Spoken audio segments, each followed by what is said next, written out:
Hello and welcome to another Doctor's Assistant 1 video. Today I'm doing a review of the 13th Doctor Titan Comics issue 2, and that, just going over the comics cover. I like the sort of very sort of almost anime manga sort of chibi look to the 10th and 13th Doctors.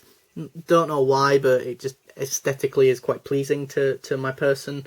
I like the fact that also, that being said, the comic is just, the word comic is just over the sort of bit of the TARDIS there. I don't know why, I kind of like that. And I like the sort of white, sort of starry, spindly, sort of speckled effect. Sort of being like, you know, sort of emanating into the darker black of the cover. I really like the cover.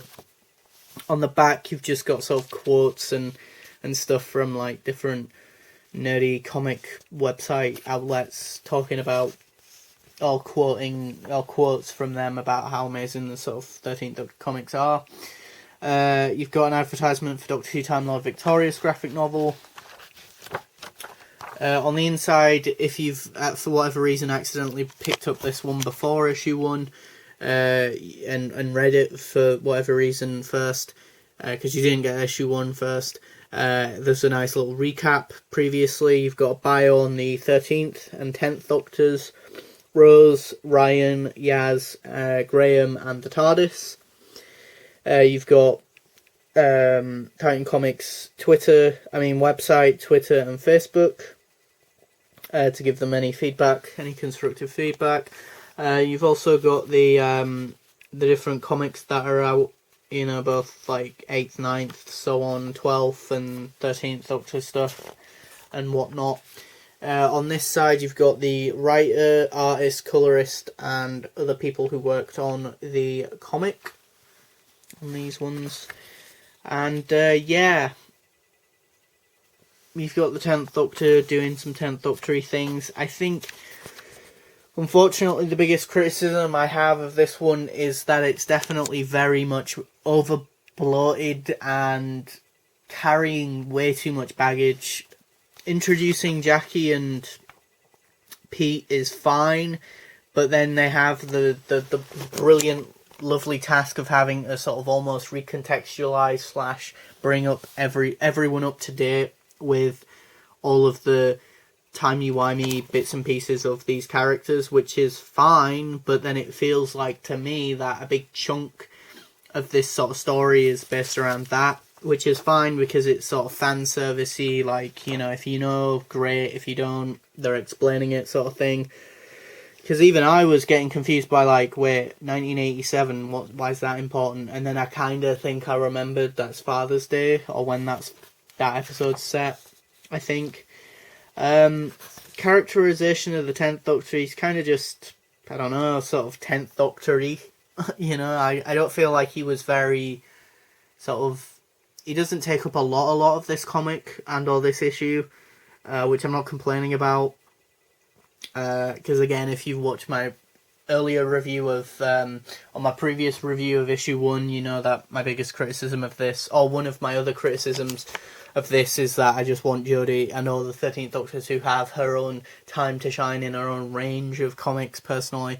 I feel like that's probably what they did earlier with the 13th Doctor, which is fine, but we were kind of getting to know the 13th Doctor on screen at that point. Why not do the sort of 10th Doctor-y stuff then, and then maybe do the 13th Doctor on her own and have her be, you know, sort of, as we kind of settle into the TV show. Anyway, that's a massive tangent. Yeah, and again, I like Rose here. I like the 10th Doctor and the way that he's drawn, his characteristics or mannerisms, or the way that he's drawn, yeah. Big spoiler, the Skithra in this, that's a really cool shot, and all not shot, but, you know, art and panel and that, you know, really cool, sort of thing there.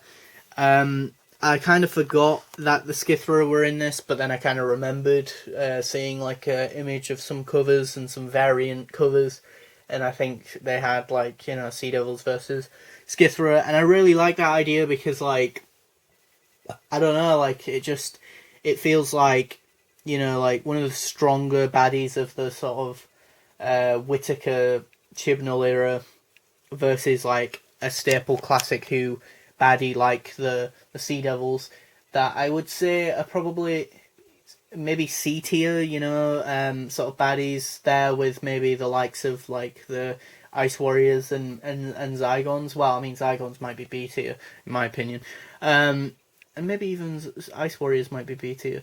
But anyway, either way, like you've got the 10th Doctor repping the sort of RTD era, and Rose and Jackie and that. They're all from that era. Then if you die hard sort of classic Who, Jon Pertwee / Tom's era, then you've got your Sea Devils. And then if you're only into the sort of Whittaker era, or have only just joined Doctor Who in the Whittaker era, you've got the Skithra for some sort of point of reference other than all these other things.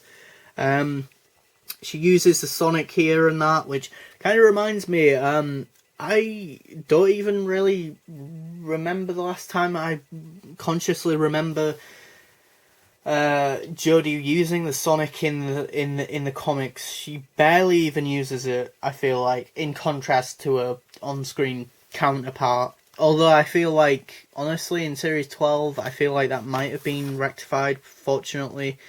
And that... yeah, I like the subtle detail of the gun looking like the one from Journey's End, Stolen Earth.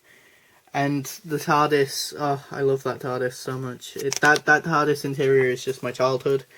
I love the fact that they've really gone to the length of adding sort of different speech bubble sort of design, and also text / font sort of colours, and the sort of text for the Skithra and that, and yeah, really cool sort of thing there. And yeah, I think my major criticism of this this issue is the fact that it's too bloated. As I say, it's got, you know, Sea Devils, Skithra, Human Resistance, led by Rose Tyler, the 13th Doctor and a fam, the 10th Doctor, and then, you know, Rose and as I say, like Jackie and Pete. Did they really need to be in this? I don't know. I mean, you could argue it's nice fan service, but yeah, it just feels a bit superfluous, a bit like just, yeah, like doing it for the doing it sake, you know, like if there's a narrative reason in issue 3 or 4 or whatever as to why Pete and Jackie are there, then great. If not, then it's going to be a bit like, oh, okay, they were just there for the sake of it, you know. I like the fact that the Sea Devils are in this comic, because what makes me feel like there's a reason for that is because, let's be honest, we've all been saying pretty much probably from at least about Series 5, if not maybe a little bit earlier, sort of Series 3 or 4 with Tennant, at least if not into the Matt Smith era, from 2010 to now, so for a good decade, people have been saying, oh, the Sea Devils should be in this episode of Doctor Who, oh, the Sea Devils should be coming back, oh, the Sea Devils are coming back, because they've done an episode about, you know, plastic in the ocean and all that, you know, and that didn't happen, and then, you know, and yeah, and so it's nice that the sort of Doctor Who comics have kind of had a bit of an initiative and a bit of a spark to be like, okay, we know what the fans want, the TV show isn't giving it them, then we'll do it, you know. I always give kudos and credit, I would like to think, where credit is due on that for the comics, you know. It's like when the 13th Doctor had her own two-part little mini two-part issue, or two-issue sort of Christmas special. I was like, you know what? Props to Titan Comics for doing that, because at first a big sort of knee-jerk reaction of the New Year's specials was, well, this isn't Christmas. I kind of want Christmas. Oh, Doctor Who on Christmas.